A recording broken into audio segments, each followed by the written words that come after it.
Madame, Monsieur, un excellent début d'après-midi à tous. C'est l'heure du journal sur Al-Oula. Nous vous proposons à présent les principaux titres.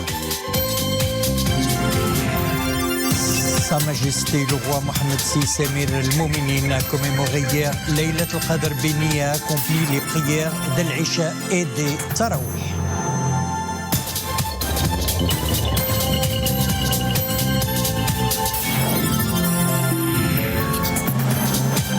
À partir de demain, la CNSS renforce son réseau en permettant l'opération d'immatriculation des personnes assujetties à la CPU à travers des réseaux de proximité.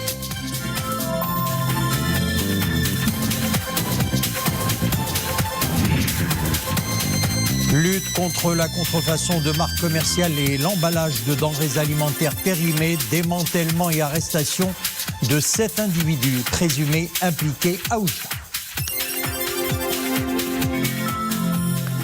Sa Majesté le roi Mohammed VI Amir al-Mouminin, accompagné de son Altesse royale le prince héritier Moulay Hassan et de son Altesse royale le prince Moulay Rachid, a commémoré hier dimanche 26 Ramadan 1492 de l'Hégire, correspondant au 9 mai 2021, Laylat al-Qadr béni. À cette occasion religieuse bénie, Sa Majesté le roi accomplit les prières d'Al-Isha et des Tarawih.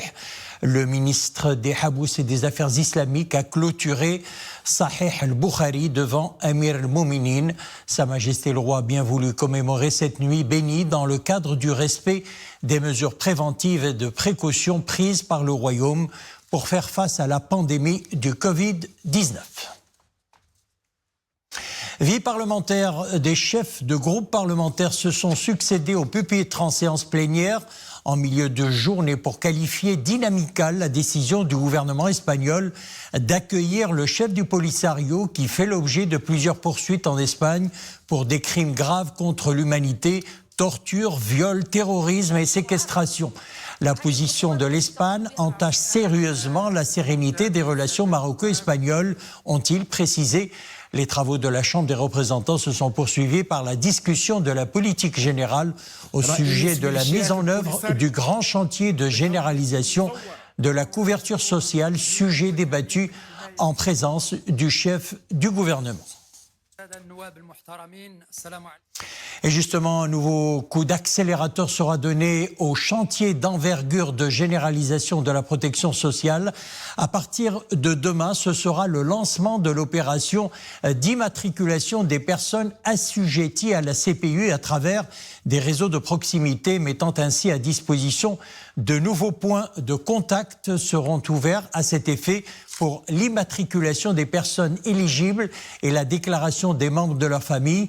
La Caisse nationale de sécurité sociale a lancé une nouvelle fonctionnalité sur son portail électronique qui va s'afficher d'ailleurs sur votre écran.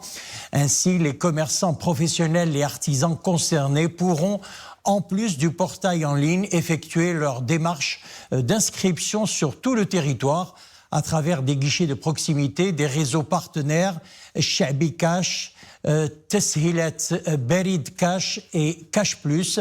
Les guichets de proximité habilités à effectuer cette opération sont identifiables grâce à une pancarte CNSS portant son logo et l'expression bureau agréé pour l'immatriculation des travailleurs non salariés. Notre invité sur le plateau aujourd'hui, M. Tayeb Bouhouch, directeur de la protection sociale des travailleurs au ministère du Travail et de l'insertion professionnelle. Nous allons d'abord focaliser sur le lien entre la CPU et la couverture sociale. Alors, Tayeb, pouvez-vous, ou plutôt voulez-vous bien vulgariser d'ailleurs pour les téléspectateurs le rapport entre les deux? S'agit-il d'une sorte de cotisation symbolique pour bénéficier de la couverture sociale? Merci Sibouker. Tout d'abord, il est judicieux de rappeler le grand chantier royal de la génération de la protection sociale à toute la population marocaine, lancé récemment par Sa Majesté, que Dieu le garde. Et on a déjà vu voir le jour une loi cadre de la protection sociale permettant de mettre en œuvre ce projet-là. Cette loi intègre principalement 4 axes. Le premier axe, il s'agit de l'assurance maladie obligatoire, permettant ainsi de généraliser l'assurance maladie obligatoire pour en faire bénéficier plus de 22 millions de personnes supplémentaires. Le deuxième axe, il s'agit des allocations familiales. Ici, pareil, il s'agit de généraliser les allocations familiales aux différentes familles pour pouvoir en faire bénéficier 7 millions d'enfants supplémentaires. Et le troisième axe, il s'agit de la retraite. Donc là aussi, l'idée, c'est d'intégrer et de généraliser et d'élargir la base des adhérents aux différents régimes de retraite pour pouvoir faire bénéficier ces personnes-là qui travaillent et qui ne bénéficient d'aucune pension de pouvoir bénéficier de la retraite. Et puis après, bien entendu, le quatrième axe qui est l'indemnité pour perte d'emploi, qui permet justement aux différentes personnes qui travaillent et qui bénéficient d'un travail stable de pouvoir bénéficier de cette indemnité en cas de perte d'emploi. Voilà un peu les 4 axes fondamentaux qui constituent cette loi cadre. Et bien sûr, la mise en œuvre de ces différents axes doit intégrer pendant effectivement les chantiers qui a été défini par Sa Majesté, que Dieu le garde, et qui s'étale sur 5 ans. Les 2 premières années, 2021 et 2022, seront consacrées à la généralisation de l'assurance maladie obligatoire, et puis les allocations familiales pour les années 2023 et 2024, et puis l'année 2025 pour pouvoir généraliser le reste, à savoir la retraite et les PE. Alors, qu'en est-il pour ceux qui bénéficient du RAMAD et qui ne peuvent et qui n'ont pas les moyens de cotiser, sachant que l'un des points forts de ce chantier, d'ailleurs royal, c'est justement le transfert des personnes bénéficiant du régime d'assistance médicale, les ramédistes, au régime de l'assurance maladie obligatoire. Alors, qui assumera le financement de la couverture sociale de cette catégorie qui n'a pas les moyens de cotiser, nous disions, qui va bénéficier des allocations familiales et qui va bénéficier du régime de retraite? Écoutez, s'il vous plaît, la particularité de la loi cadre de la protection sociale aujourd'hui, et comme le veut justement Sa Majesté, que Dieu le garde, de généraliser à toutes les populations, quel que soit leur revenu, cette protection sociale, et bien particulièrement pour la population ramidiste, et bien l'État a prévu effectivement de cotiser pour eux. En effet, ce système d'assurance maladie obligatoire est basé sur, et d'ailleurs le financement de toute la protection sociale est basé sur 2 systèmes. Un système assurantiel et un système assistentiel. Pour ce qui est d'assurantiel, ça veut dire que les personnes qui ont le pouvoir de cotiser, ils vont pouvoir cotiser justement pour pouvoir bénéficier de ces prestations. Par contre, pour les personnes qui sont diminuées, on appelle ça le système assistentiel, l'État va pouvoir effectivement payer pour eux. Et ce qui est important à savoir, c'est que toute cette population, que ce soit ramidiste ou salariés, etc., vont bénéficier du même panier de soins, de l'ensemble des services à titre égal, et ils vont être justement assujettis à l'assurance maladie obligatoire gérée aujourd'hui par la CNSS. Alors, le chantier de la généralisation de la protection sociale est d'envergure et très ambitieux. Est-ce qu'il y aura un outil de pilotage pour le suivi de l'exécution de la réforme et pour sa bonne gouvernance? Eh bien, écoutez, la particularité de la protection sociale est un service ou un chantier qui est transverse.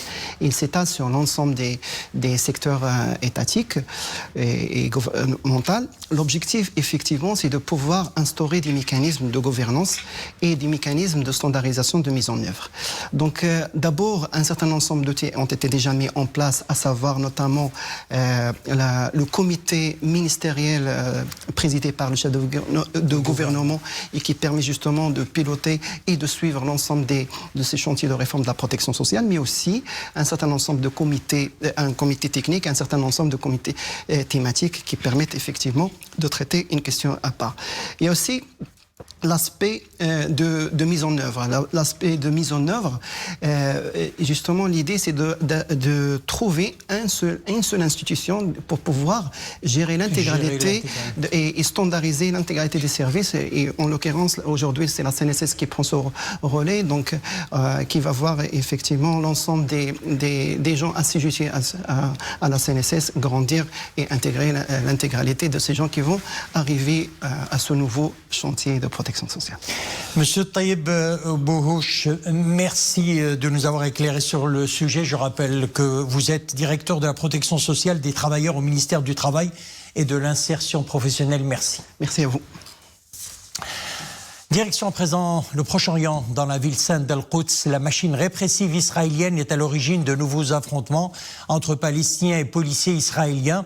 Des affrontements qui ont fait quelques centaines de blessés palestiniens sur l'esplanade des mosquées. Face à cette situation, une réunion du Conseil de sécurité de l'ONU est prévue dans la journée à la demande de la Tunisie sur la situation à Al-Quds Est, secteur palestinien occupé par Israël depuis plus de 50 ans.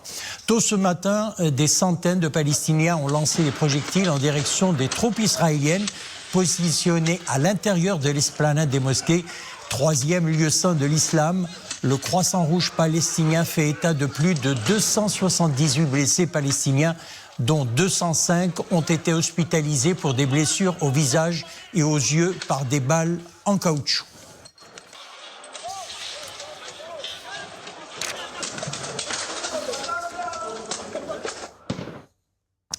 Et en réaction à cette nouvelle vague de répression israélienne, l'Organisation de la coopération islamique annonce qu'elle tiendra une réunion d'urgence au niveau des délégués permanents à la demande de la Palestine. La réunion examinera le plan des autorités d'occupation israélienne visant à déplacer de force des dizaines de familles palestiniennes de leur maison du quartier Sheikh Jarrah, indique l'organisation dans un communiqué.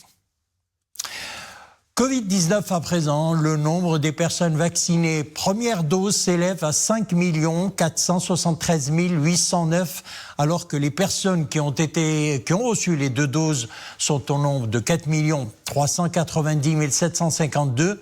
Pour ce qui est de la situation épidémiologique du Covid-19, 236 nouveaux cas d'infection au coronavirus et 374 guérisons ont été enregistrés en 24 heures hier à 16 heures. Quant au nombre total des décès, il est passé à 9072 avec 8 nouveaux cas recensés. Le nombre des cas actifs s'élevait à 3878, celui des cas sévères ou critiques à 241, dont 14 patients placés sous intubation. Et puis l'approvisionnement vaccinal du Maroc se poursuit. 1 600 000 doses de vaccins chinois Sinopharm ont été réceptionnées hier. 800 000 autres doses de ce même vaccin aujourd'hui. Ces nouveaux arrivages seront suivis d'autres lots durant cette semaine, selon le ministère de la Santé. Ceci intervient à quelques jours de l'élargissement de la base des bénéficiaires de la campagne de vaccination aux personnes âgées de 50 à 55 ans. Ce 10 mai, la communauté internationale célèbre la journée mondiale de l'arganier, une commémoration historique proclamée par l'Assemblée générale des Nations unies pour célébrer et mettre en valeur cet arbre endémique du Maroc, patrimoine culturel immatériel de l'humanité et source ancestrale de développement durable. Alors sur l'importance de cet arbre endémique du Maroc, nous écoutons Miloud Azrhoun. Il est président du réseau des associations des réserves d'argan. L'arganier, c'est une espèce endémique au sud-ouest marocain. C'est un arbre résilient qui a une forte capacité de s'adapter au changement climatique et au climat au climat sec qui règne dans la zone du Sousse et la zone du sud-ouest du Maroc. Il a une importance environnementale parce que c'est le dernier rempart vis-à-vis des aléas désertiques qui émanent des zones du sud. Il y a un rôle socio-économique aussi parce que on sait que l'Argani maintenant est le levier principal de la dynamique économique au milieu rural, surtout ce qui est relatif à la production d'huile d'argan et dérivés. Maintenant, on assiste à une mondialisation massive et forte du produit, et soit les huiles essentielles, soit les dérivés de cosmétiques ou bien de produits pharmaceutiques. Ça lui donne une importance mondiale, mais ça risque de l'infecter parce que la pression sur la collecte de l'amande ne laisse pas la possibilité de régénération naturelle au milieu forestier. Direction à présent la région de l'Oriental où 7 individus ont été interpellés pour contrefaçon de marques commerciales et emballage de denrées alimentaires périmées. L'opération menée sur la base de renseignements précis fournis par les services de la Direction générale de la surveillance du territoire a été réalisée simultanément à l'intérieur de 5 entrepôts de stockage des denrées alimentaires et d'une imprimerie à Oujda. Rachid Latabi, Nisrina Ousdar. Des produits impropres à la consommation qui auraient pu finir dans nos assiettes, si ce n'est ce brillant coup de filet de la police judiciaire de Oujda. Nous sommes dans l'un des entrepôts perquisitionnés. Difficile de se frayer un chemin dans le lieu. Tous ces coins et recoins sont occupés par ces denrées alimentaires périmées.